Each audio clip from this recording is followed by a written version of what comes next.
आता आपण पंचवार्षिक योजना सुरू करतोय. पंचवार्षिक योजना जसं आपल्याला GS4 ला कामाला येते तसंच आफ्टर इंडिपेंडन्सचा ज्यावेळेस इतिहास बघतो त्यामधल्या ज्या महत्वाच्या घटना आहेत आफ्टर इंडिपेंडन्स GS1 ला आहे. त्या अनुषंगाने बाकीच्या पूर्व परीक्षेला पायाभूत सुविधा असेल किंवा मग इतर इकॉनॉमीच्या अँगलनं जिथं क्रोनॉलॉजीचा संबंध येतो, जिथं जिथं क्रोनॉलॉजीचा संबंध येतो तिथं पंचवार्षिक योजनेतले जे फॅक्ट्स आहेत ते आपल्याला कामाला येतात. आता फॅक्ट्स लक्षात ठेवताना त्याच्या मागची थोडी पार्श्वभूमी लक्षात ठेवली तर फॅक्ट्स आपल्या व्यवस्थित लक्षात राहील आणि ज्यावेळेस आपण इलिमिनेशन करायला जाऊ त्यावेळेस ते आपल्या लॉजिकच्या आधारे आपण इलिमिनेट करू शकू. तर आता पंचवार्षिक योजनेची सुरुवात भारतात झाली तर ते डायरेक्ट आपल्या नेहरूला समजलं का ते 5 इयर प्लॅन किंवा त्याचा शोध किंवा त्याची जी पहिली सुरुवात आहे ती भारतानंच केली का? तर नाही, ह्याची सुरुवात झाली रशियापासून. तर जर बघितलं 1914 जसं 2 घटना आहेत त्यांनी आधुनिक जगाचा इतिहासाला वेगळं वळण दिलं. आधुनिक जगाचा इतिहास म्हणतो आम्ही. त्यात औद्योगिक क्रांतीनंतर काय झालं, काही देश श्रीमंत झाली आणि त्यांनी इतर देशांना वसाहती म्हणून वापरायला सुरुवात केली, म्हणजे कच्च्या मालाचे केंद्र म्हणून. आता ही जी औद्योगिक क्रांती झाली ते 1750 ते 1850च्या दरम्यान कुठं तर वेस्ट युरोपमध्ये झाली होती. त्याच पद्धतीने 1914 पर्यंतचा काळ आला. म्हणजे ह्या औद्योगिक क्रांतीनंतर ज्यावेळेस पैसा जास्त वाढायला त्यावेळेस इतर देश आहेत ते एकमेकांसोबत भांडायला सुरुवात झाली आणि त्यातून पहिलं महायुद्ध सुरू झालं 1914ला. 1914चं जे पहिलं महायुद्ध होतं त्याच्यामध्ये महत्वाचा बदल झाला, राज्यक्रांती झाली ती रशियामध्ये. आता मार्क्सचा जरी विचार युरोपमधून आले असतील तरी त्याचं फॉलो करणारा आणि मोठ्या प्रमाणात जगाच्या समोर आणणारा देश होता रशिया. 1917ला रशियाच्या राज्यक्रांतीने तिथील जी झार आहे त्या झारची सत्ता त्यांनी उलटवून टाकली आणि कम्युनिस्ट बोल्शेविक यांची सत्ता तिथं स्थापन झाली. तुम्हाला लेनिन आणि स्टॅलिन हे माहित असतील. लेनिन हे त्या क्रांतीचे जनक होते आणि स्टॅलिनने ती क्रांती पुढं दुसऱ्या महायुद्धानंतर पण वाहून नेली. 1921 मध्ये सोव्हिएत रशियामध्ये लेनिनने एक न्यू इकॉनॉमिक पॉलिसी मांडली. जसं आपण न्यू इकॉनॉमिक पॉलिसी कधी मांडलेली 1991 मध्ये मांडले, त्यांनी कधी मांडले 1921 मध्ये. तर ते वर्ष लक्षात ठेवा. रशियानं एनईपी कधी मांडले याच्यावर सुद्धा प्रश्न येऊ शकतो. मात्र 1928 नंतर ती जी न्यू इकॉनॉमिक पॉलिसी होती ती बाजूला ठेवून रशियाची जलद प्रगती घालवायची त्यासाठी स्टॅलिननं पंचवार्षिक योजना सुरू केला. आता प्रश्न इथं काय तयार होतोय तर लेनिन का स्टॅलिन? तर पंचवार्षिक योजना सुरू करण्याचं जे श्रेय आहे ते कोणाला आहे? स्टॅलिन नाही, लक्षात ठेवा. इथं महत्वाचे फॅक्ट लक्षात ठेवण्यासारखी काय तर पंचवार्षिक योजना ही स्टॅलिननं सुरू केली. आपल्याला वाटू शकतं की 1928 नंतर ही सुरू झाली असेल तर कदाचित लेनिननं केली असेल, पण लेनिननं नाही तर स्टॅलिननं सुरू केले, हे आपल्यासाठी महत्वाचं आहे. आता पंचवार्षिक योजना ज्या होत्या त्याचा रशियाच्या जलद विकासावर परिणाम झाला आणि रशियाने आर्थिक नियोजन नाही केलं तर 10 वर्षात नष्ट होण्याचा इशारा स्टॅलिनने दिला. आपल्याकडे पण प्लॅन ऑर पेरिस हा इशारा पण पुढं आपले जे इंजिनियर आपण ज्याला म्हणतो विश्वेश्वरय्या त्यांनी दिला होता, ते आपण नंतर बघू. त्याच्या आधी रशियाने आर्थिक नियोजन नाही केलं म्हणजे प्लॅन ऑर पेरिस हा इशारा रशियामध्ये पण दिला होता. कुणी दिला होता? स्टॅलिननं, हे लक्षात ठेवा. स्टॅलिनने रशियात पंचवार्षिक योजनेद्वारे आर्थिक नियोजन आखले होते. त्याला त्याने ग्रॉस प्लॅन असं नाव दिलं होतं. रशियामध्ये काय नाव दिलं त्यानं? Gross plan. तर ते नाव पण लक्षात ठेवा. आता ह्याच्यामध्ये काय झालं तर उद्योग आणि कृषी असेल किंवा मग जे काय लोह उद्योग असेल, लोह पोलाद असेल, याला त्यांनी प्लॅन्ड ग्रोथ केली आणि याचा परिणाम झाला की कृषी क्षेत्रात 4 पट, लोह उद्योग क्षेत्रात 400 पट, म्हणजे किती 400% म्हणजे 4 पट. इतर क्षेत्रात रशियाने प्रगती केली. आता रशियामध्ये एकूण किती पंचवार्षिक योजना राबवल्या गेल्या तर रशियामध्ये 13 आणि भारतामध्ये किती राबवल्या गेल्या तर 12. तर असं सुद्धा प्रश्न येऊ शकतो की रशियामध्ये आणि भारतामध्ये दोन्हीमध्ये 12 राबवले गेले. तुम्हाला रशियाचं माहित नसेल तर तुम्ही तिथं चुकू शकताय. इतर बाबतीत बघा, तुम्ही पॉलिटीमध्ये बघा, भारताचं कंपॅरिझन कोणासोबत केलं जातंय? ब्रिटिश आणि अमेरिकेसोबत. कारण आपलं जे संविधान आहे ते जवळपास अमेरिका आणि ब्रिटन सारखं आहे, मात्र आपली जी प्लॅनिंग आहे ती रशिया सारखी आहे.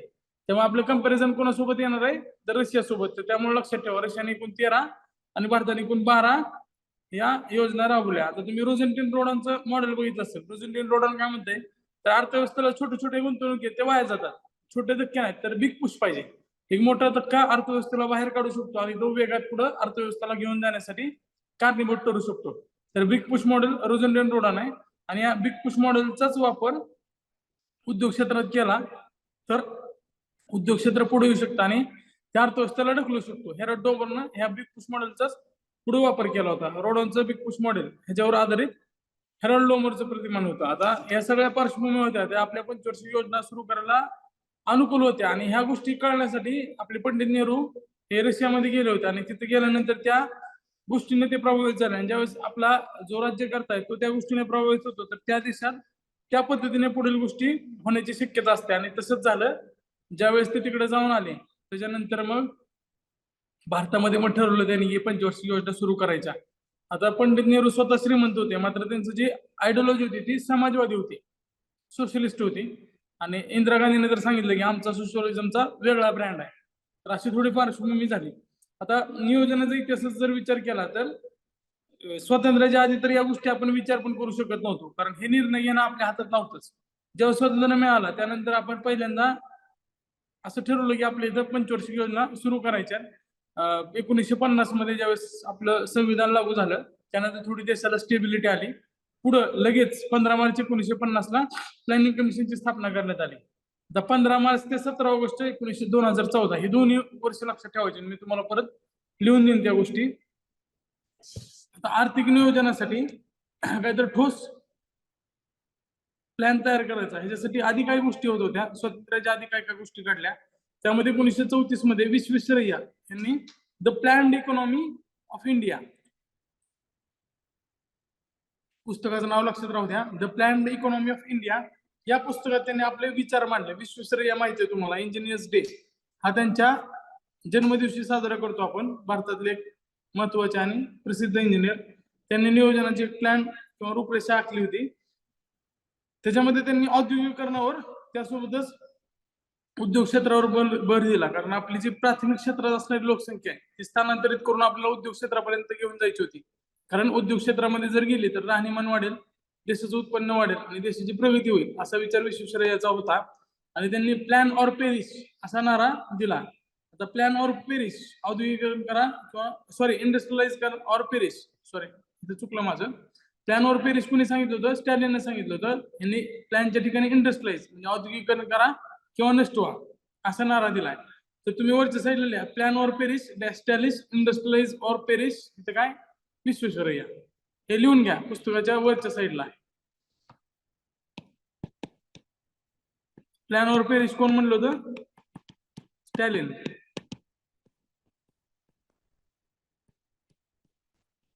इंडस्ट्रियलाइज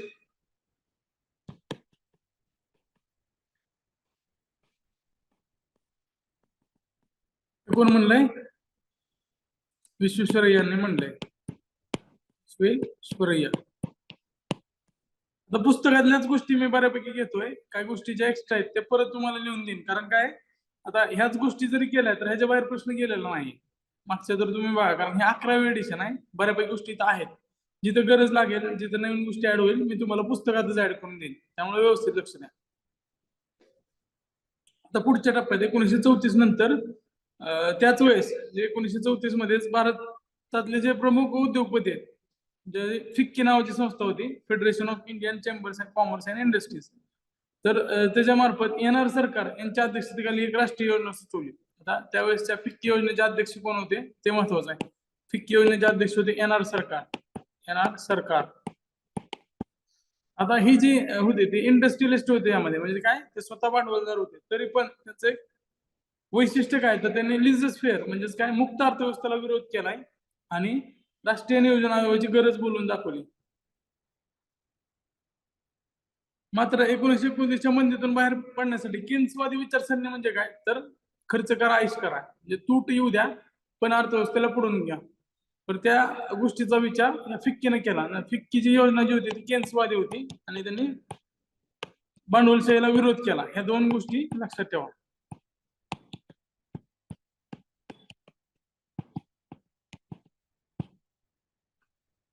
त्यानंतर पुढे आलं काँग्रेस योजना, काँग्रेस प्लॅन.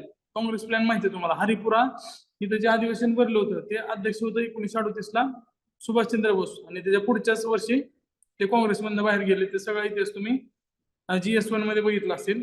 तर गांधीजीच्या प्रेरणेने अधिवेशनात एक समिती स्थापन करायचं ठरलं आणि या काँग्रेस योजना बनवण्याचे जे अध्यक्ष होते ते पंडित नेहरू होते, हे लक्षात ठेवा. काँग्रेस योजनेचे अध्यक्ष कोण होते? पंडित नेहरू. 1944 ला मुंबई योजना आणि गांधी योजना आली. आता मुंबई योजना आणि गांधी योजनेचं काय वैशिष्ट्य आहे, तर मुंबईतले जे 8 उद्योगपती आहेत त्यांनी a plan of economic development for India नावाने एक कृती आराखडा जाहीर केला आणि ह्याच्यावर प्रश्न येऊन गेला आहे. Plan of economic development for India ह्याच्यावर प्रश्न आला ते कुणी तयार केलेलं आहे तर मुंबई योजनेमध्ये जे 8 उद्योगपती आहेत त्याला टाटा बिर्ला योजना असं सुद्धा म्हटलं जायचं. मुंबई योजनेला टाटा बिर्ला योजना आयोगानं हा पण प्रश्न विचारलाय. पुस्तकात जिथे 1944 ला मुंबई योजना लिहिली तिथे टाटा बिर्ला योजना असं पण लिहून घ्या. त्यानंतर गांधी योजना 1944 ला त्याच्यानंतर गांधी योजना आणली. गांधी योजना कोणी तयार केलेली? नारायण अग्रवाल. आयोगाने याच्या आधी क्रोनॉलॉजीवर पण प्रश्न विचारलाय. खालील योजनांचा कालानुक्रमे क्रम लावा. तर सगळ्यात आधी विश्वेश्वरय्या, त्यानंतर फिक्के, त्यानंतर काँग्रेस योजनेच्या नंतर मुंबई योजना आणि गांधी योजना 1944 ला. तर गांधी योजना कोणी तयार केली? नारायण अग्रवाल यांनी. हे गांधीवादी किंवा गांधीच्या मार्गावर चालणारे होते.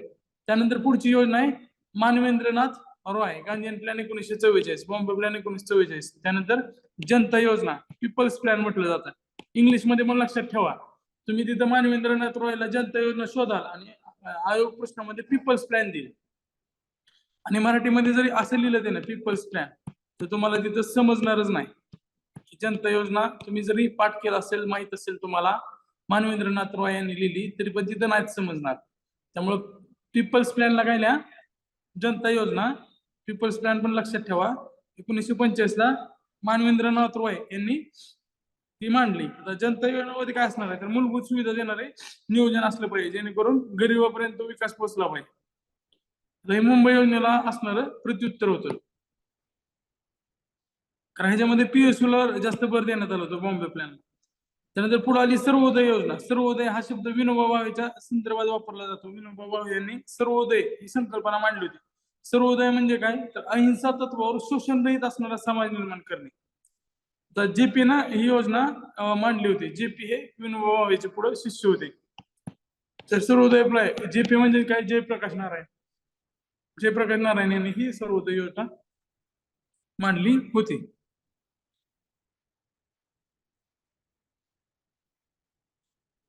त्यानंतर पुढे जाऊया आपण. आता प्लॅनिंग कमिशन. प्लॅनिंग कमिशनचं काय काय लक्षात ठेवायचंय तर त्याची स्थापना 15 मार्च 1950 ला झालेली आहे. मात्र ही जी रद्द झालेली आहे ते पण लक्षात ठेवा. ते पुस्तकात नाहीये, लिहून घ्या. 17 ऑगस्ट 2014 ला रद्द करण्यात आली किंवा बरखास्त लिहा, रद्द लिहा. त्याच्यावर प्रश्न अपेक्षित आहे, अजून नाही विचारला आपण. नियोजन आयोग कधी बरखास्त करण्यात आलं तर 17 ऑगस्ट 2014 ला ते बरखास्त करण्यात आलं. आणि इथं कंसातल्या 1961 ला शासनाचं ते भाग बनलं.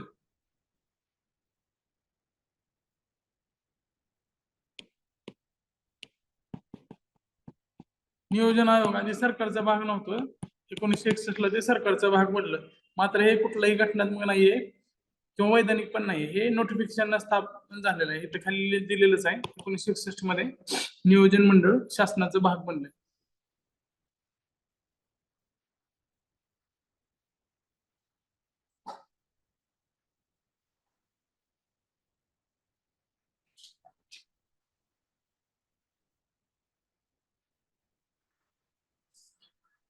आता बाकी सगळ्या गोष्टी तुम्हाला माहितच आहेत. नियोजन आयोगाचे जे अध्यक्ष होते ते कोण असणार होते? असंवैधानिक आहे, घटनाबाह्य आहे. कारण घटनेमध्ये घटनाबाह्यच्या ऐवजी बिगर घटनात्मक असल्या, बिगर घटनात्मक.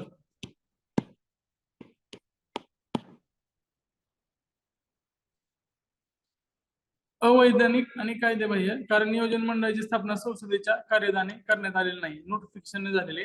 एक प्रकारचं सल्लागार मंडळ होतं, फक्त सल्ला देण्यासाठी ते काम करत होतं. मात्र जे आपले राज्यकर्ते होते त्यांची भूमिका समाजवादी असल्यामुळं आणि प्लॅनिंगवर त्यांचा जास्त विश्वास असल्यामुळं ही संस्था सशक्त बनली होती. त्याची रचना कशी होती तर सदस्य संख्या, पात्रता वगैरे काहीच निश्चित नव्हतं. नियोजन मंडळ हे पंतप्रधान कार्यालयाच्या अधीनस्थ कार्य करत होते असलेल्या PMOच्या अंडर होतं. ह्याच्यावर पण प्रश्न येऊ शकतो. अध्यक्ष पंतप्रधान, उपाध्यक्ष पूर्ण वेळ काम करणारे सदस्य असायचे.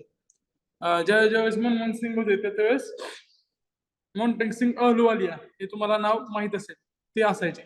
त्यामध्ये काही कॅबिनेट मंत्री, अर्थमंत्री, संरक्षण मंत्री असायचे. त्यांचं काम काय होतं तर नियोजन आयोग नैसर्गिक संसाधने, मानवी संसाधने, भांडवल, भौतिक साधन संपत्तीचं मूल्यमापन करायचं आणि ते कशा पद्धतीने कार्यक्षम पद्धतीने वापरता येईल त्याच्याविषयी सल्ला द्यायचे, प्लॅन तयार करून द्यायचं जेणेकरून पुढं सरकारला त्या उद्देशानं किंवा त्याच्या अनुषंगानं काम करता येईल. केंद्र आणि राज्यांना नियोजन आखण्यात आणि राबवण्यात मार्गदर्शन करत होतं आणि त्यांना सल्ला सुद्धा देत होता. त्यासोबतच जे टार्गेट्स आहेत ते सेट करण्याचं काम नियोजन आयोग करायचं. विकासाच्या मध्ये कुठले अडथळे येत आहेत का, त्यासोबतच योजनाचं मूल्यमापन केलं जायचं आणि वेळोवेळी त्यामध्ये आवश्यक बदल करण्याचं काम सुद्धा हेच करत होते. योजना अंमलात आणण्यासाठी आवश्यक यंत्रणा उभारण्याचं काम नियोजन आयोग करायचं. राष्ट्रीय उत्पन्न आणि उत्पादनात वाढ करणे ही त्याची पण भूमिका होती.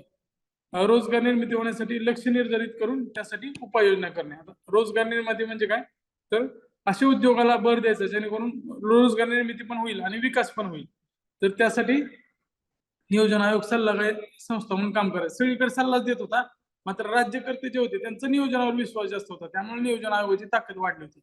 जसं त्याला कुठलंच बॅकिंग दिलं नव्हतं, न घटनात्मक बॅकिंग होतं, न पाठबळ त्याला वैधानिक होतं, मात्र जे सत्ता वर असणारे होते राज्यकर्ते त्यांचा ह्याच्यामध्ये विश्वास होता आणि जे चांगले माणसं आहेत त्यांनी त्यामध्ये बसवली होती. नियोजन आयोगाचा काय तोटा झालेला नाही, फायदाच झालेला आपल्याला. त्यानंतर एनडीसी आली, राष्ट्रीय विकास परिषद, जी स्थापना कधी झालेली आहे 6 ऑगस्ट 1952 तारखेसहित लक्षात ठेवा, बऱ्याच वेळापासून आलेला आहे 6 ऑगस्ट 1952 ला. आता पंचवार्षिक योजना तयार करण्याच्या प्रक्रियेत घटक राज्यांना सहभागी करून घेणे यासाठी ही एनडीसीची स्थापना झाली. कारण आधीचं जे नियोजन आयोग होता 50ला स्थापन झालेला, त्याच्यामध्ये राज्यांना योग्य प्रतिनिधित्व दिलं गेलं नव्हतं. मग राज्यांना प्रतिनिधित्व द्यायचं असेल, कारण आपले जे फेडरलिझमचं जे वैशिष्ट्य आहे राज्यघटनेचं ते टिकवण्यासाठी या एनडीसीची स्थापना केली. परत हा एनडीसी होता असंवैधानिक, अवैधानिक आणि आर्थिक नियोजनाच्या बाबतीत धोरण तयार करणारी सर्वोच्च संस्था होती. आता ही पॉलिसी मेकिंग बॉडी असेल तर ह्याच्यामध्ये कोण असतील, तर मंत्री, पंतप्रधान, मुख्यमंत्री यासारखे असतील. कारण ज्यावेळेस काउन्सिल येते तिथं मंत्री येणारच आहे, तुम्हाला बऱ्याच वेळा सांगितलंय. जिथं काउन्सिल शब्द येईल तिथं बहुतेक 99.99% मंत्र्यांचा समावेश असतो. या एनडीसी मध्ये पंतप्रधान, राज्याच्या मुख्यमंत्र्यांचा समावेश होता सुरुवातीला. मात्र 1967 मध्ये राष्ट्रीय विकास परिषदेमधले जे सदस्य संख्या ती बदलली गेली, की आधी फक्त पंतप्रधान आणि मुख्यमंत्री होते 1967 पर्यंत, पण 1967 नंतर ह्याच्यामध्ये कॅबिनेट मंत्री यांना सुद्धा समाविष्ट करून घेतलं. पंतप्रधान जे असतात ते राष्ट्रीय विकास परिषद म्हणजे एनडीसीचे अध्यक्ष असतील आणि घटक राज्याचे मुख्यमंत्री त्यासोबतच कॅबिनेट मंत्री हे सुद्धा एनडीसीचे सदस्य असणार होते.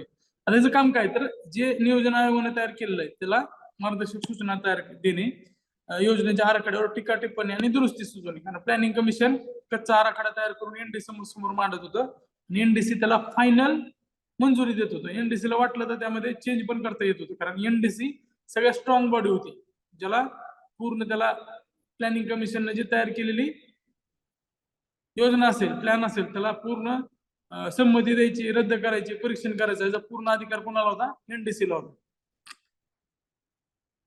त्यासोबतच प्लॅनचा वेळोवेळी आढावा घेऊन लक्ष गाठण्यासाठी मध्यावधी तरतुदी सुद्धा सुचवण्याचं काम करत होते. त्यासोबतच हे महत्वाचं होतं की केंद्र सरकार, राज्य सरकार आणि नियोजन आयोग यांच्यामध्ये समन्वय साधायची जी भूमिका होती ती एनडीसीने घ्यायची होती. कारण एनडीसी मध्ये मुख्यमंत्र्यांचा समावेश होता. आता एक गोष्ट लक्षात ठेवा की 2012 मध्ये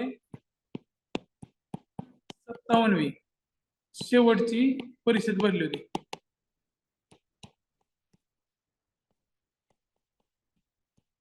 त्याच्या किती सभा व्हायला पाहिजेत, तर किमान 2 सभा वर्षाला व्हायला पाहिजे. हे पण लक्षात ठेवा, याच्यावर प्रश्न विचारला जाऊ शकतो.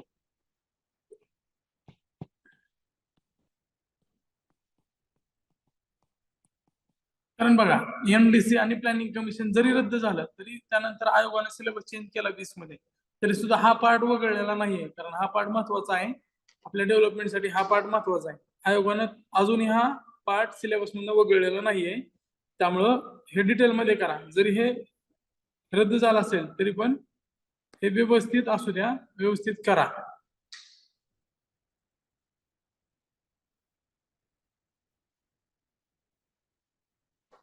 तर आता पुढे जाऊया आपण. आता हे एनडीसी आणि प्लॅनिंग कमिशन ते रद्द केलं, पण आता पुढे काय, तर पुढे नीती आयोगाची स्थापना करण्यात आली. नीती आयोग 15 ऑगस्ट 2014 नरेंद्र मोदी यांनी नियोजन आयोगाला पर्याय म्हणून नवीन संस्था स्थापन करण्याचा निर्णय घेतला आणि ती 15 ऑगस्टला जी भाषण असतं लाल किल्ल्यावर त्याच्यावर घोषणा पण केली की आम्ही आता नवीन एक संस्था स्थापन करतोय आणि 1 जानेवारी 2015 नवीन संस्था म्हणून नीती आयोग स्थापन करण्याची घोषणा करण्यात आली. म्हणजे त्याची घोषणा करण्याची तारीख किती, 1 जानेवारी 2015. आता नीती आयोगाची रचना नेमणुका कशा होत्या, तर ह्याचं तक्त्यामध्ये दिलेलं आहे. चेअरपर्सन कोण असतील, आधी जसं एनडीसी प्लॅनिंग कमिशनचे पंतप्रधान होते तसंच सेम चेअरपर्सन असतील. व्हाईस चेअरपर्सन हे नॉमिनेट केले जातील. आता सुरुवातीला अरविंद पनगर यांची नेमणूक उपाध्यक्षपदी करण्यात आली होती. तुम्हाला माहिती आहे पहिले उपाध्यक्ष कोण होते? अरविंद पनवारगे. त्याच्यानंतर राजीव कुमार झाले. राजीव कुमार हे गोखले इन्स्टिट्यूट जे आहे पुण्यामध्ये आपले सारथी संस्थेच्या जवळच आहे गोखले इन्स्टिट्यूट, त्याचे चान्सलर होते. त्यांची त्याच्यानंतर नेमणूक करण्यात आली होती. आता सध्या कोण आहेत तर सुमन बेरे. तिन्ही लक्षात ठेवा. सुरुवातीला अरविंद पनगारिया, राजीव कुमार यांचा पुण्याशी संबंध आहे. पुण्याचे जे गोखले इन्स्टिट्यूट आहे सारथी संस्थेच्या जवळच त्याचे ते चान्सलर होते. आता सुमन बेरे आहेत.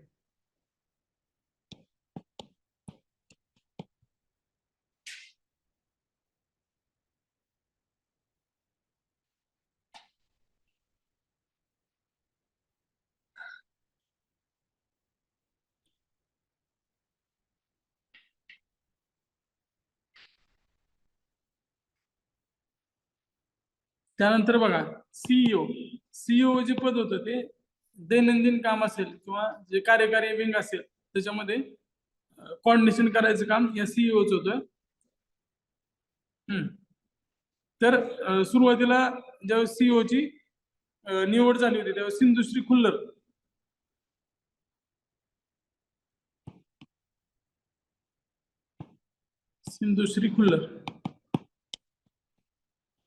हे सचिवासारखं काम आहे. हे प्रथम आहेत. मात्र आधीच्या नियोजन आयोगाचे सुद्धा सदस्य होते, सचिव होते. आधीच्या पीसीला प्लॅनिंग कमिशनला पीसी शॉर्ट मध्ये लिहू शकता तुम्ही पुस्तकात. वरच्या साईडला नाव लिहायचं. सरांनी पण दिलंय पण लिहून घ्या. ह्यावर प्रश्न विचारलेला नाही पण विचारला जाऊ शकतोय. आधीच्या प्लॅनिंग कमिशनच्या सचिव होत्या त्यांना परत कंटिन्यू करून सचिव हे पद तर राहिलं नाही. कुठलं पद आलं? सीईओ. तर सीईओ या पदी परत सिंधुश्री खुल्लर यांची नेमणूक करण्यात आली होती. त्याच्यानंतर अमिताभ कांत यांनी मधूनच राजीनामा दिला. अमिताभ कांत. आणि त्यानंतर आता पी अय्यर, त्याला परमेश्वरन अय्यर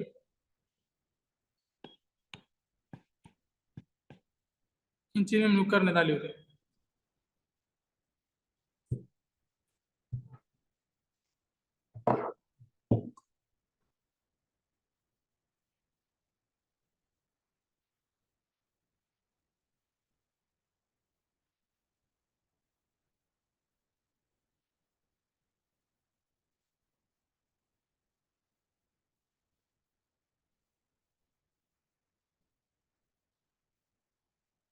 त्यानंतर BVR सुब्रमण्यम सध्या कोण आहेत? BVR सुब्रमण्यम 25 फेब्रुवारी पासून यांनी जॉईन केले. सुब्रमण्यम. तर चारही नावं लक्षात ठेवा. क्रोनॉलॉजी विचारली जाऊ शकते. चारही नावं लक्षात राहू द्या. बाकी खालची नावं लक्षात ठेवायची काही गरज नाही. Full time members, part time members आणि ex officio members. Part time म्हणजे काय? अर्धवेळ सदस्य. ते इंडस्ट्रीज मधून घेतले जातील, रिलेव्हंट इंडस्ट्रीज मधून. त्यानंतर पदसिद्ध नसणार आहे. आता कोणी सिलेक्ट केले जातील तर काउन्सिल ऑफ मिनिस्टर, मंत्रिमंडळ आणि पंतप्रधानाच्या अध्यक्षतेखाली जे मंत्रिमंडळ असेल ते नॉमिनेट करेल. गव्हर्निंग काउन्सिल जे असेल, आता हे गव्हर्निंग काउन्सिल जे असेल ज्याला प्रशासकीय मंडळ म्हटलं जातं त्याच्यामध्ये चीफ मिनिस्टर आणि लेफ्टनंट गव्हर्नरचा समावेश असेल. जसे आपली एनडीसी काम करत होते तसंच एनडीसीच्या जवळपासचं काम आहे. रिजनल काउन्सिल जे स्थानिक प्रश्न आहेत ते सोडवण्यासाठी चीफ मिनिस्टर आणि यांचे त्याच्यामध्ये समावेश असेल, लेफ्टनंट गव्हर्नर. त्यासोबतच एखादा प्रश्न जर महत्वाचा असेल, त्या क्षेत्रातले तज्ञ त्यासाठी आवश्यक असतील तर स्पेशल इन्व्हायटीज सुद्धा त्यामध्ये असतील. विविध क्षेत्रातले एक्सपर्ट, स्पेशलिस्ट, त्यासोबतच काही प्रॅक्टिशनर्स असतील किंवा त्या क्षेत्रातील तज्ञ असतील. त्या दोन्हीतलं थोडं कंपॅरिझन बघा. सुरुवातीला प्लॅनिंग कमिशन, त्यानंतर नीती आयोग. 15 मार्च 1950 ला स्थापन झाली होती. 17 ऑगस्ट 2014 ला ही रद्द झाली. 17 ऑगस्ट 2014 ला रद्द झाली. हे पण लक्षात ठेवा. 1 जानेवारी 2015 स्थापन झाली. ही घोषणा 15 ऑगस्टलाच करण्यात आली होती. 15 ऑगस्ट 2014. पण नाव ठरलं नव्हतं, घोषणा फक्त होती, नाव ठरलं नव्हतं त्याचं. नंतर ऑगस्ट 2014ला रद्द करण्यात आली. स्पेसिफिक तर 17 ऑगस्ट 2014ला. चेअरमन कोण आहेत? दोन्हीकडे पंतप्रधान आहेत. ह्याचे वाईस चेअरमन शेवटी कोण होते? मॉन्टेग सिंग अहलुवालिया. आता ह्याच्यामध्ये जे उपाध्यक्ष आहेत सध्या कोण आहेत? बी.व्ही.आर. सुब्रमण्यम. ते लक्षात ठेवू शकता तुम्ही. सीओ पहिल्यांदा सिद्धू खुल्लर होते, इकडं सचिव, इकडं सीओ झाले. आता सध्याच एकच मिनिट, मी तुम्हाला चुकून सुब्रमण्यम सांगितलं. जे उपाध्यक्ष कोण आहे सध्या? सुमन बेरे. मॉन्टेग सिंगच्या ठिकाणी येतं सुमन बेरे. सुमन बेरे. आणि इथं कोण आहेत? सिद्धू खुल्लर पहिल्यांदा सचिव होते, हे पहिलेच झाले नीती आयोगाचे सीईओ. मात्र सध्या कोण आहे? B V R. Subrahmanyam. Ex official member, finance minister, planning minister, हे सगळे त्यामध्ये असतील. त्याच्यामध्ये होम, फायनान्स, रेल्वे आणि ऍग्रीकल्चर हे महत्वाचे 4 डिपार्टमेंट आहेत. ते एक्स ऑफिशियल मेंबर म्हणून घेतले जातात. फुल टाइम मेंबर 4 ते 7 आहेत. त्याच्यामध्ये असं काही फिक्स नाही किती असतील, त्याच्यामध्ये वेगवेगळ्या क्षेत्रातले बोलवले जातात. स्पेशल इन्व्हायटीस ह्याच्यामध्ये नव्हते, ह्याच्यामध्ये स्पेशल इन्व्हायटीस असतील. पार्ट टाइम मेंबर सुद्धा हे नीती आयोगाचं वैशिष्ट्य आहे. जे काय टेक्नॉलॉजिकल एक्सपर्ट असतील किंवा रिसर्च इन्स्टिट्यूटचे सदस्य असतील ते पार्ट टाइम मेंबर म्हणून त्यामध्ये घेतले जातात. गव्हर्निंग काउन्सिलमध्ये chairman, prime minister, chief minister असतील, लेफ्टनंट गव्हर्नर असतील. गव्हर्निंग काउन्सिल हे एनडीसीच्या सारखं आहे, एनडीसी प्रमाणे. थोडं कंपॅरिझन लक्षात राहू द्या. तर पंचवार्षिक योजनेचं जे शॉर्ट मध्ये दिलेलं आहे हे शेवटी बघूया सगळ्यात. आता आपण पंचवार्षिक योजनेची ऍक्च्युअल सुरुवात करू.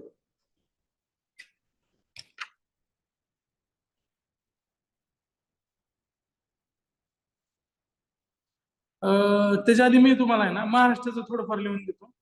पुस्तकात लिहून घ्या.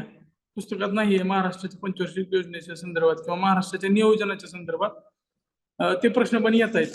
तर जिथं कोरी जागा आहे तिथे लिहून घ्या तुम्ही थोडं.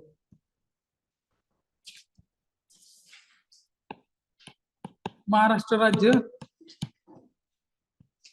नियोजन मंडळाची स्थापना कधी झाली बघा. नियोजन विभाग सेपरेट आहे महाराष्ट्राच्या मंत्रिमंडळात. तर 1972 ला महाराष्ट्र राज्य नियोजन मंडळाची स्थापना झालेली आहे. अध्यक्ष कोण असतील याचे? तर सीएम असतील. मुख्यमंत्र्यांचे अध्यक्ष असतात. सदस्य कोण असतात ते लिहून घ्या. एक एक सदस्य लक्षात ठेवणं गरजेचं आहे. वित्त व नियोजन मंत्री, वित्त राज्यमंत्री, लिहून घ्या. हे नाही आहे पुस्तकात, लिहून घ्या. त्यामुळे वित्त व नियोजन मंत्री, वित्त राज्यमंत्री,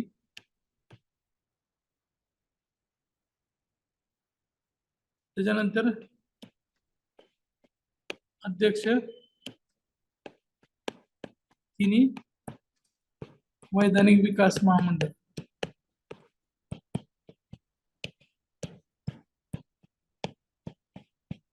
कोक, मराठवाडा, विदर्भ आणि उर्वरित महाराष्ट्र असे 3 वैधानिक विकास महामंडळ आहेत.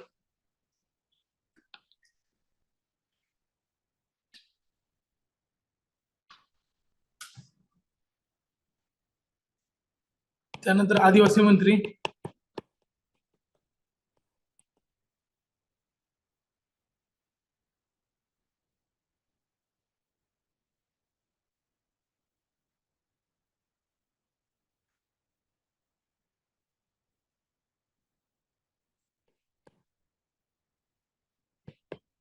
त्यानंतर मुख्य सचिव, मुख्य वित्त आणि आदिवासी या 3 मंत्रालयाचे सचिव. मुख्य सचिव, वित्त सचिव, आदिवासी सचिव. आणि ह्या जे मंडळ आहे त्याचे सदस्य सचिव कोण असतील? तर नियोजन विभागाचे प्रधान सचिव.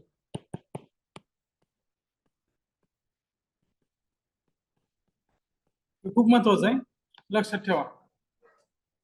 अक्षर थोडं इथं पेनाने व्यवस्थित येत नाही, थोडं छोटं करतो म्हणजे व्यवस्थित दिसेल तुम्हाला. अजून एकदा सांगतो. महाराष्ट्र राज्य नियोजन मंडळ 1972, अध्यक्ष CM, सदस्य वित्त व नियोजन मंत्री, वित्त राज्यमंत्री, अध्यक्ष तिन्ही वैधानिक विकास महामंडळाचे अध्यक्ष, आदिवासी मंत्री, मुख्य सचिव, वित्त सचिव, आदिवासी सचिव, तीनला एकत्र केलेलं आहे मी. आणि सदस्य सचिव असेल नियोजन विभागाचे सचिव.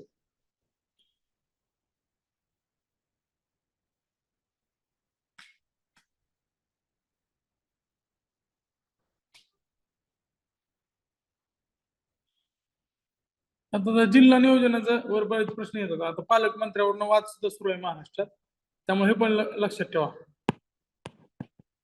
महाराष्ट्रात जिल्हास्तरीय नियोजन 1974 ला सुरू, 243 ZD.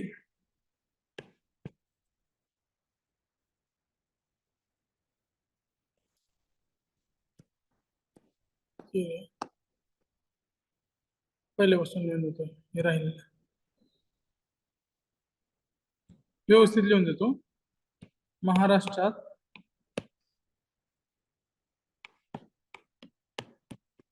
जिल्हास्तरीय नियोजन कधी सुरू झालंय? 1974 ला सुरू. आता हे काय त्याच्यामध्ये कुठला घटनात्मक आधार वगैरे नव्हता, मात्र 243 ZD ही कधी नुसार आहे? 74वी घटना दुरुस्ती. यानुसार काय झालं, तर अधिनियम आला, कायदा केला कधीचा? 1998 चा.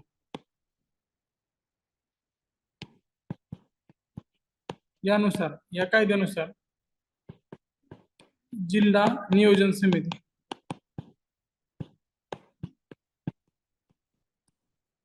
2006 ला स्थापन. आता आपण बघतोय पालकमंत्र्यावर वाद होतोय किंवा दादांचं वर्चस्व कधी पण पुण्यावर असतंय. पुण्याचे पालकमंत्री म्हणून त्यांनी आधीपासून इंटरेस्ट दाखवलेला आहे. तर जिल्हा नियोजन समितीकडे सगळ्या सत्तेच्या चाव्या असतात. जिल्ह्यामध्ये काय नियोजन करायचं, कुठल्या गोष्टीवर कसा निर्णय घ्यायचा. आणि जिल्हा नियोजन समितीमध्ये सदस्य जे असतात ते 30 ते 50 सदस्य असतात. ते राज्यावर, जिल्ह्याच्या संख्येवर डिपेंड आहे, किती लोकसंख्या त्यानुसार 30 ते 50 सदस्य असतात. त्यातले 4 पंचमांश निर्वाचित असतात.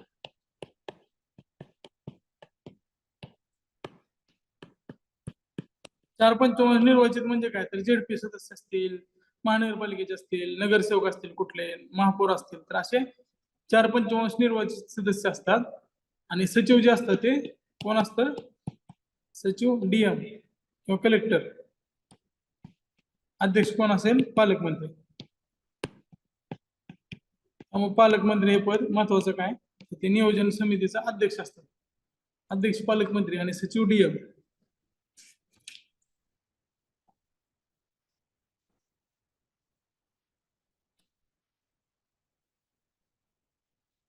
लिहून घेतलं?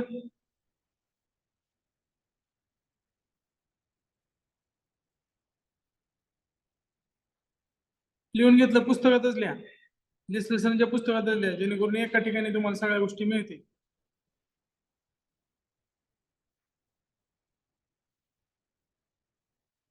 झालं असेल तर पुढे 2 कायदे सांगतोय मी तुम्हाला. अजून जिथं पुढे जागा असेल तिथं 2 कायदे लिहून घ्या. पहिला कायदा महाराष्ट्र, आता वर सांगितलं मी, महाराष्ट्र जिल्हा नियोजन समिती कायदा 1998 चा.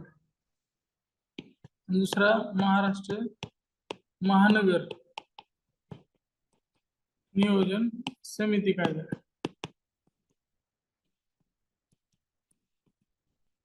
1999 चा.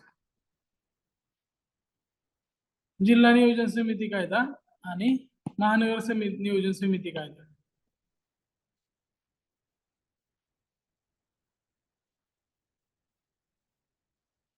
दोन्ही कायदे लक्षात राहू द्या.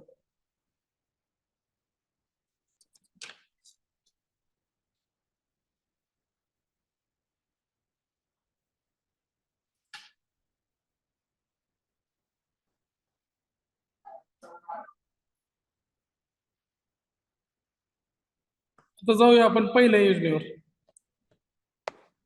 पहिली पंचवार्षिक योजना, आता परीक्षेसाठी आवश्यक काय आहे त्या गोष्टी आपण कव्हर करूया.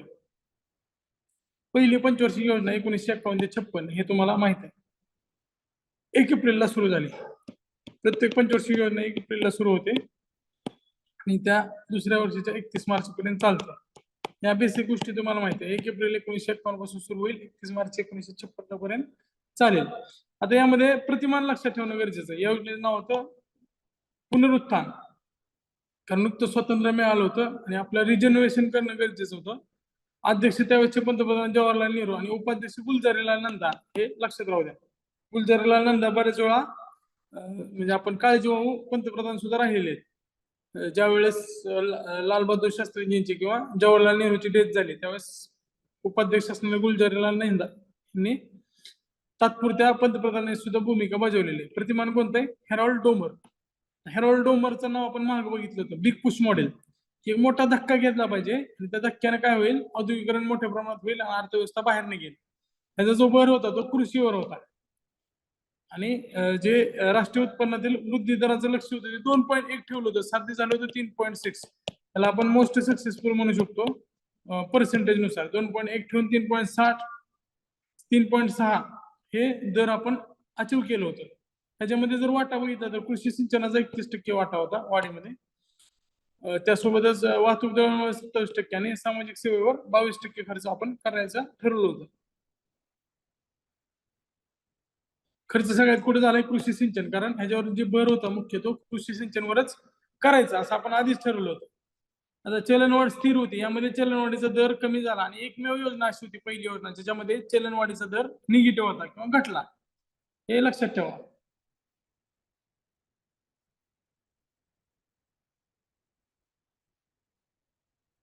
सगळ्यात जास्त खर्च कृषी सिंचनावर 31% झालेला आहे. आता इथंच तुम्ही बाण करून लिहून शकता की सर्वात कमी कधी झालाय तर 11व्या.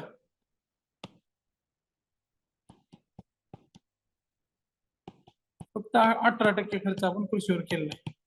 सर्वाधिक कधी? 31% पहिल्या योजनेत, 11व्या मध्ये सर्वात कमी 18%. तिथंच बाजूला लिहून घेतलं तर तुम्हाला परत वाचताना सोपं जाईल. सर्वाधिक खर्च पहिल्या योजनेत कृषी सिंचनावर 31% केला होता आणि सर्वात कमी फक्त 18% 11व्या योजनेत आहे. ते पण लक्षात ठेवा. आता राजकीय घडामोडी कोणत्या होत्या तर 1951 आणि 52 असं काल लिहिलं जातं. तर 51च्या ऑक्टोबर-नोव्हेंबर मध्ये निवडणुका सुरू झाल्या होत्या आणि मार्च 1952 पर्यंत चालल्या होत्या आणि सगळ्यात मोठा टप्पा हा 1952 मध्ये झाल्यामुळं 52च्या निवडणुका म्हणून या पहिल्या सार्वत्रिक निवडणुका ओळखल्या जातात. त्यावेळेस पहिले निवडणूक आयुक्त कुठले होते? सुकुमार सेन. 1 ऑक्टोबर 1953 ला आंध्र प्रदेश राज्याची निर्मिती झाली. त्यासाठी तुम्हाला माहिती आहे पोट्टी श्रीराम यांनी उपोषण केलं होतं आणि परत मग आंध्र प्रदेश देण्याशिवाय त्यांना काय गत्यंतर राहिलं नाही आणि पुढे आंध्र प्रदेशची पहिली भाषेच्या आधारावर म्हणून निर्मिती झाली. त्यानंतर आर्थिक घडामोडीचा जर विचार केला तर समुदाय विकास कार्यक्रम, ज्याला आपण कम्युनिटी डेव्हलपमेंट प्रोग्राम म्हणतो. आता ह्याच्यानुसारच आपण कुठला पद तयार केलंय तर बीडीओचं पद तयार केलंय. बीडीओ पद हे कम्युनिटी डेव्हलपमेंट प्रोग्रामच्या आधारावर सुरू केले. सगळ्या लोक कल्याणकारी योजना आहेत त्या सीडीपी अंतर्गत सुरू किंवा चालवले जातात.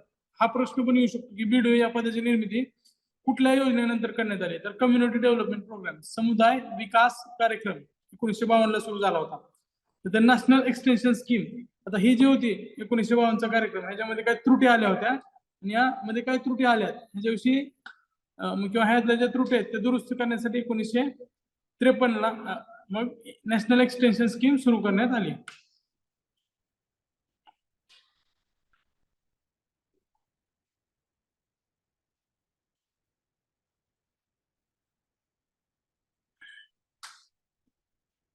त्यात दामोदर खोरे प्रकल्प अमेरिकेमध्ये टेनन्सी प्रकल्प आहे. तुम्ही टेनन्सी जरी टाकलं तुमच्या मोबाईलमध्ये तर तुम्हाला ते मल्टीपर्पज असणार एक धरण येईल. त्याच्यामध्ये त्यांनी धरणाचा वापर पाणी पुरवठा, पूर रोखणे, वीज निर्मिती आणि इंडस्ट्रियलायझेशन या सगळ्या गोष्टीसाठी केलेला आहे.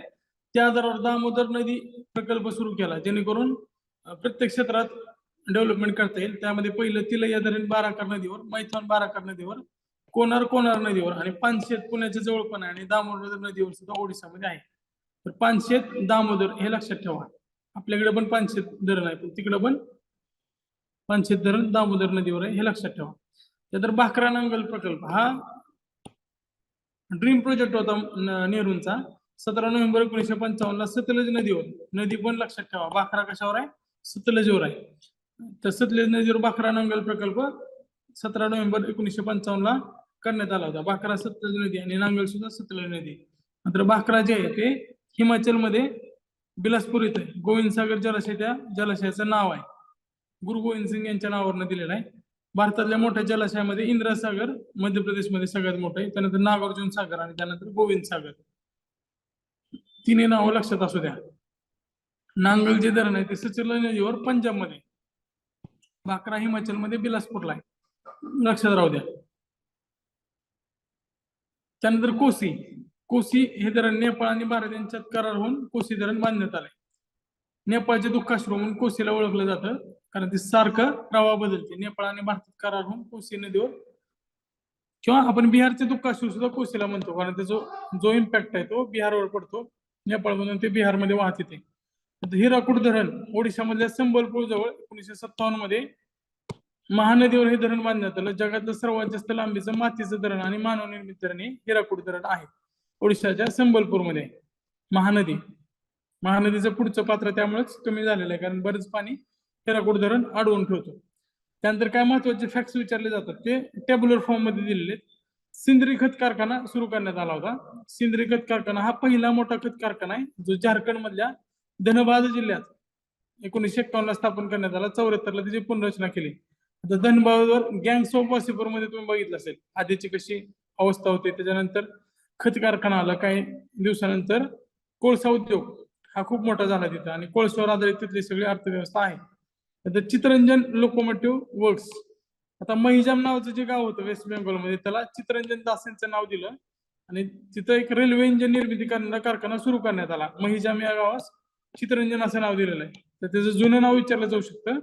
तर ते महिजाम नावाचं गाव आहे वेस्ट बेंगॉलचं, त्याला नाव चितरंजन दास यांचं देण्यात आलं. आणि इथं लोकोमोटिव्ह म्हणजेच काय जे आपण इंजिन म्हणतो रेल्वेचं, ते सुरू करण्यात आलं. त्यानंतर पेरंबूर लोकोमोटिव्ह वर्क्स, पेरंबूर नावानच कळतंय हे साऊथचं नाव असेल. चेन्नईच्या जवळचं पेरादूर इथं, पेराडूर किंवा पेरंबूर इथं रेल्वे डबे तयार करण्याचा उद्योग सुरू करण्यात आला पहिल्या योजनेत. नंतर पिंपरी मधली एक महत्वाची संस्था हिंदुस्थान अँटिबायोटिक्स, इथं एक शाळा पण आहे. तुमच्यापैकी बऱ्याच जणांचा मेन्सचा किंवा प्रिलिमचं सेंटर सुद्धा इथं आला असेल.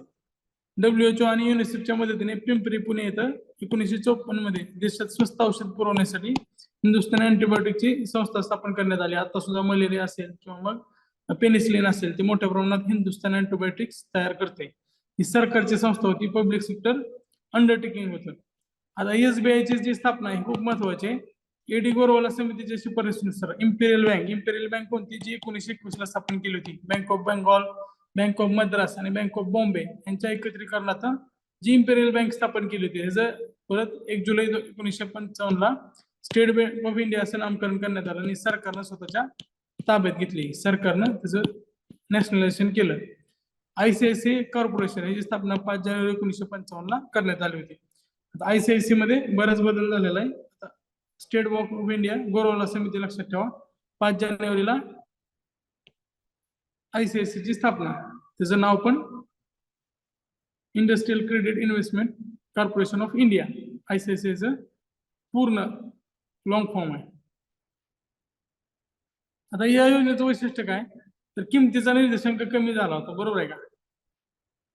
चलनवाढीचा दर कमी झाला, तर हे लक्षात ठेवा की 13% सर्वात कमी.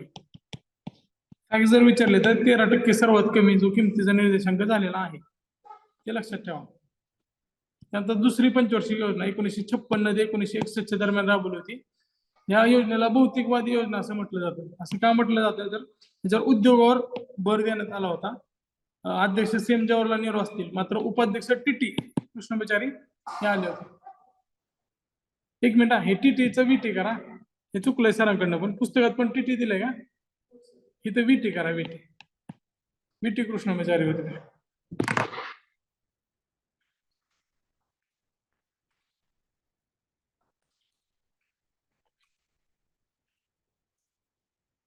आता जे प्रतिमान आहेत ना, मी तुम्हाला नंतर समजावून सांगतो, कारण 3-4 योजना झाल्यानंतर मला कंपॅरिझन करता येईल. आता बघा, महालनोबिस प्रतिमान होतं. महालनोबिस काय सांगत होतं, तर गुंतवणूक भांडवलीमध्ये करा, एवढं लक्षात ठेवा. डोमल काय सांगत होतं, बिग पुश. हे काय सांगत होतं, गुंतवणूक भांडवलीमध्ये करा.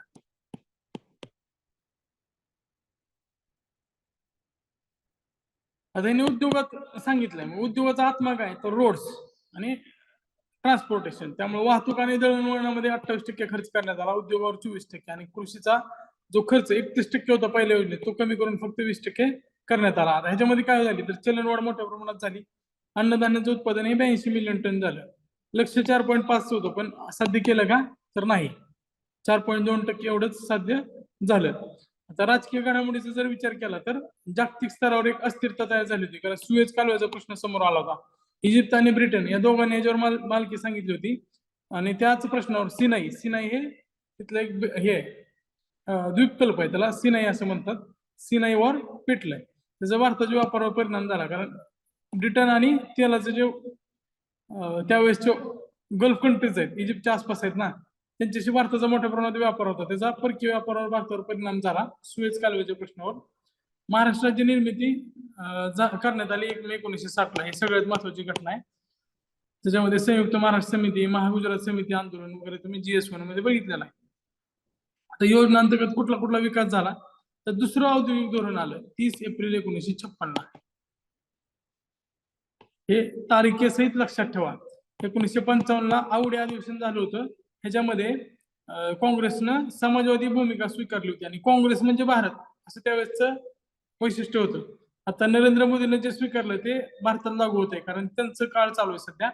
त्यांच्यापेक्षा कित्तर पटीने जास्त मेजॉरिटी म्हणजे वेगवेगळ्या राज्यात हे काँग्रेसला होते. त्यामुळे 1955 ला काँग्रेसच्या आवडी अधिवेशनात समाजवादी समाजाने जर स्वीकार केला, तर लगेच सरकार म्हणून किंवा देश म्हणून भारतानं पण तो स्वीकार करेल असं अपेक्षितच होतं. आणि पुढच्या वर्षी 1956 ला 30 एप्रिलला धोरण जाहीर केलं, आणि त्यानुसार समाजवादी समाजयोजनेला अनुसरून असणारं हे धोरण होतं. त्याला दुसरं औद्योगिक धोरण म्हटलं जातं. तर बेलची स्थापना करण्यात आली, Bharat heavy electricals limited, BHEL. 1953 मध्ये बेलची स्थापना भोपाळ इथं करण्यात आली. भोपाळ लक्षात ठेवा. अणुऊर्जा आयोग, त्याला ॲटॉमिक कमिशन असं म्हटलं जातं. डॉक्टर होमी बाबा हे इंग्लंड मधून भारतात आले होते, आणि परत त्यांनी भारतातच राहायचं आणि भारतामध्ये अणु विकासाला गती द्यायचा असा निर्णय घेतला. त्याला परत टाटानी वगैरे सपोर्ट केला. 1 मार्च 1958 ला अणुऊर्जा विभागांतर्गत अणुऊर्जा आयोगाची स्थापना करण्यात आली. हे डायरेक्ट पंतप्रधानाच्या अखत्यारीत येत आहे, आणि हे जे अध्यक्ष आहेत ते होमी बाबांनाच बनवण्यात आलं. नांगलचं आपण मागे धरण बघितलं होतं. आता हे नांगल खत कारखाना 1961 पंजाब मध्ये स्थापन करण्यात आलं. 1978 मध्ये हा कारखाना NFCI, national fertiliser corporation limited, NFCL कडे वळवण्यात आला. सुरुवातीला नांगल इथं स्थापन करण्यात आला होता. तर लोह पोलाद मध्ये महत्वाचे कारखाने दुर्गा पश्चिम बंगाल ब्रिटनच्या मदतीने, बिलाई छत्तीसगड, रशियाई, दुर्गा ब्रिटन, आणि रूरकेला जर्मनीच्या मदतीने. रूरचं खोर आहे ना जर्मनीच्या जवळ, त्यामुळे रूरवर ना जर्मनी लक्षात ठेवा. तसं योगायोग आहे फक्त. रूरकेला जर्मनीच्या मदतीने स्थापन करण्यात आला. खत कारखाने पण लक्षात ठेवा, नांगल पंजाबमध्ये आणि रूरकेला ओडिसामध्ये. नंतर बेलची स्थापना भोपाळमध्ये झाली. हे जोड्या लावायला प्रश्न येऊ शकतात. नंतर IIT पहिल्या योजनेत स्थापन करण्यात आलेला खरगपूर IIT साठी 15 सप्टेंबर 1956 ला केंद्रीय कायदा करण्यात आला. त्याला राष्ट्रीय महत्वाची संस्था इन्स्टिट्यूट ऑफ नॅशनल इम्पॉर्टन्स घोषित करून वैधानिक दर्जा देण्यात आला. ह्याच्या आयोगाने प्रश्न विचारला होता की IIT ची स्थापना कधी झाली किंवा IIT ची सुरुवात कधी झाली. त्याचं जरी भूमिपूजन पहिल्या योजनेत झालं असेल, तरी पण त्याची जी सुरुवात आहे ती दुसऱ्या योजनेत झाली होती. आयोगाने ह्याच्यावर आधी प्रश्न विचारलेला आहे. LIC GDP मध्ये सर्वाधिक योगदान देणारी संस्था. ज्या जीवन विमा देणाऱ्या 245 खासगी संस्था होत्या, त्याच्या एकत्रीकरणातून 1 सप्टेंबर दिवसासहित लक्षात ठेवा, कारण आता LICचा काही भाग विकायचं सरकारनं ठरवलेलं आहे, त्यामुळे कदाचित ह्याच्यावर प्रश्न येऊ शकतो. 1 सप्टेंबर 1956 ला LIC ची स्थापना करण्यात आली. 1 सप्टेंबर 1956. किती कंपन्याचं नॅशनलायझेशन केलंय, तर 245 खासगी कंपन्या एकत्रित केल्यात. तर मुंबईमध्ये BSE, बॉम्बे स्टॉक एक्सचेंज, त्याचं जुनं काय नाव होतं, native share stock brokers association, जे दलालांचं बाजार होतं, त्याला 1957 ला शेअर बाजार म्हणून अधिकृत मान्यता देण्यात आली. 31 ऑगस्ट 1957 ला. तारीख पण लक्षात राहू द्या. त्यानंतर अजून काही गोष्टी आहेत जे पुस्तकात नाही आहेत त्या पुस्तकात लिहून घ्या. Integrated agri development programme IADP, integrated agri development programme 1960.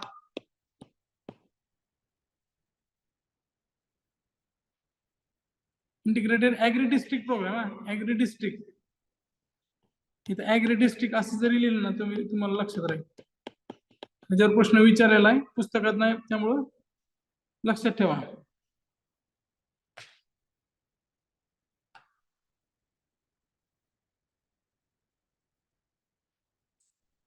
त्यानंतर ONGC ची स्थापना, ONGC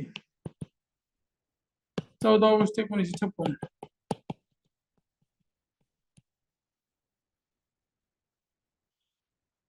त्यानंतर आपण कंपेरिजन करणार आहोत दुसरी, चौथी आणि 6व्या योजनेचं. पुढे करूया. दुसऱ्या योजनेमध्ये भिलाई, रूरकेला आणि दुर्गापूर. भिलाई, रूरकेला आणि दुर्गापूर हे 3 लोहपोलाद उद्योग स्थापन झालेले आहेत. आता तिसरी जी योजना होती ती थोडीफार आपल्यासाठी अडचणीची होती. त्यामध्ये चांगल्या गोष्टी कमी घडल्या आणि अडचणी जास्त आल्या. आता पहिल्या योजनेला बघितलं, जवाहरलाल नेहरू अध्यक्ष होते, उपाध्यक्ष गुलझारीलाल होते, दुसऱ्या VT कृष्णमाचार्य होते. पण आता तिसरी जी योजना होती त्यामध्ये जवाहरलाल नेहरू अध्यक्ष झाले, मात्र मध्येच त्यांचं निधन झालं. त्यानंतर लाल बहादूर शास्त्री हे पंतप्रधानपदी आले. 64 ते 66 लाल बहादूर शास्त्री होते, पण त्यावेळेस त्यांचं पण निधन झालं जानेवारी 1966 ला. आणि मग पुढच्या काळात पंतप्रधान तात्पुरते गुलजारलाल नंदा होते. उपाध्यक्ष कोण आहेत तर इथे चुकलंय, त्रिवेदी,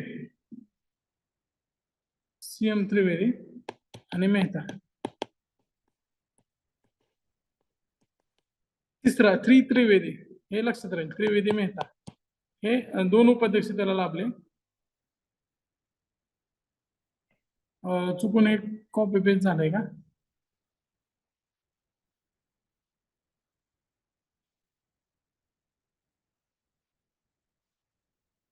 सुखमय चक्रवर्तींच्या आराखड्यावर थोडंफार महानोबिस होतं, मात्र Sukhamoy Chakravarty the mathematical framework of third plan नावाचा जो आराखडा त्यांनी तयार केला होता त्याच्यावर होतं. आता हे सगळे प्लॅन आहेत ना, मी एकदम शेवटी तुम्हाला समजावून सांगेन, कारण 5-6 प्लॅन झाल्यानंतर तुम्हाला त्यातलं कंपॅरिझन मला सांगता येईल. त्याचा मुख्य दर परत कृषी आणि उद्योगावर होता, जसं महानलोबिसनं पहिल्या ह्याच्यामध्ये सांगितलं होतं. कृषी आणि उद्योग हा मुख्य भर परत आणला, कारण उद्योग क्षेत्रामध्ये जे बरेचशी पॉप्युलेशन आहे ती आपली नव्हती आणि सर्वांगीण विकास करायचा असेल तर कृषी क्षेत्राचं महत्व अधोरेखित केलं होतं. त्यामुळे परत कृषी क्षेत्रावर आलं. जे लक्ष होतं 5.6 आणि साध्य झालं फक्त 2.8.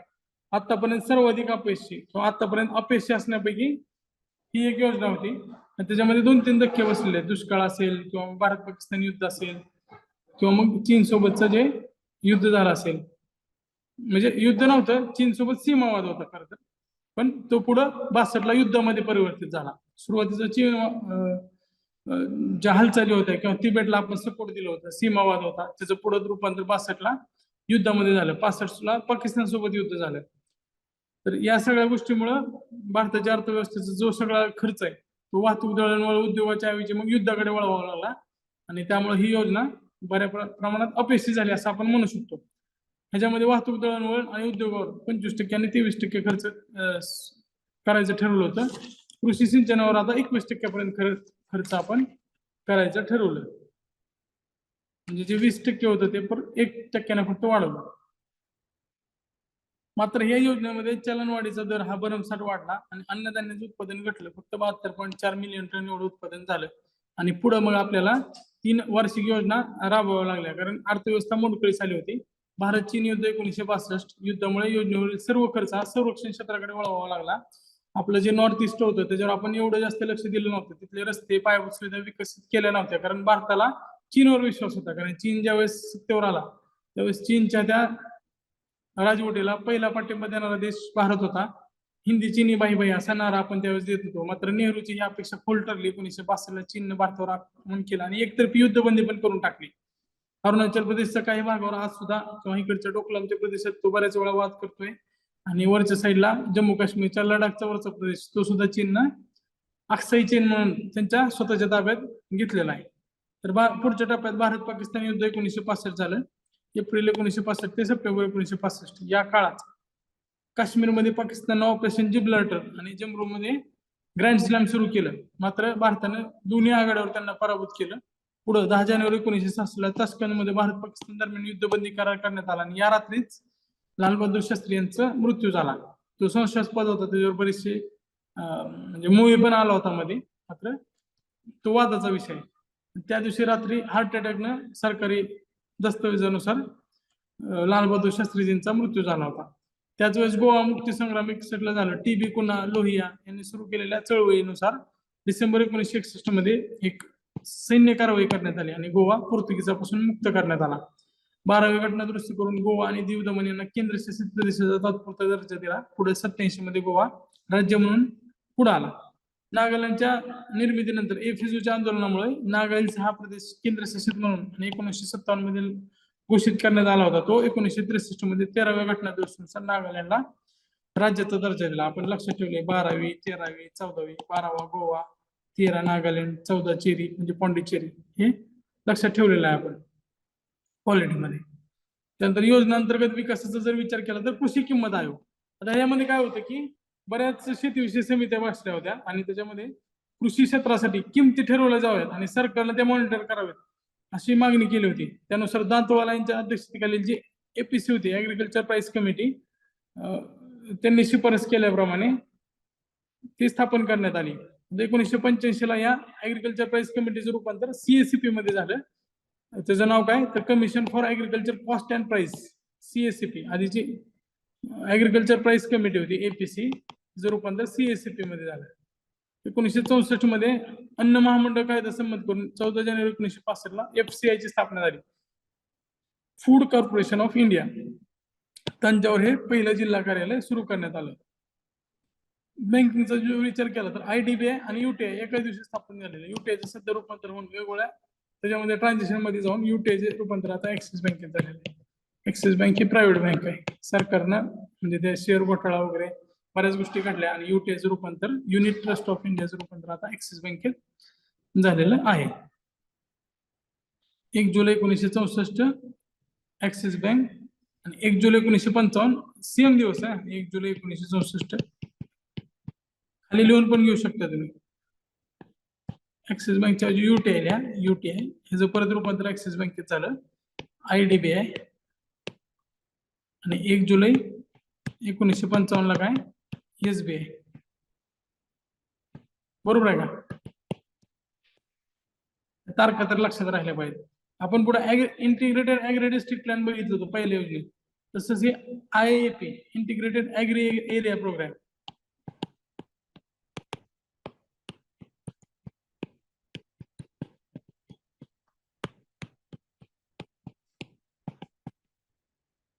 एकोणीसशे 64 ला सुरू करण्यात आला. मागे बघितलं ना आपण आयएडीपी इंटिग्रेटेड ऍग्री डिस्ट्रिक्ट प्रोग्राम 1960 चा, इंटिग्रेटेड ऍग्री एरिया प्रोग्राम 1964 चा. हे दोन्ही प्रोग्राम लक्षात ठेवा, पुस्तकात नाहीत, लिहून घ्या.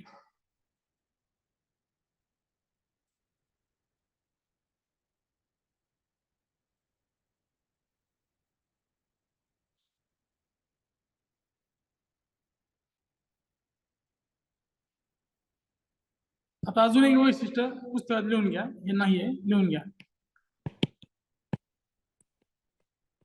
एकमेव योजना ज्यामध्ये अन्नधान्य उत्पादन घटले. प्रश्न अपेक्षित आहे किती घटलं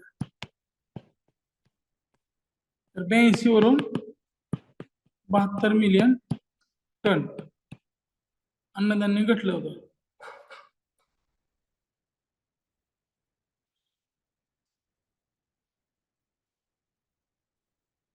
त्यासोबत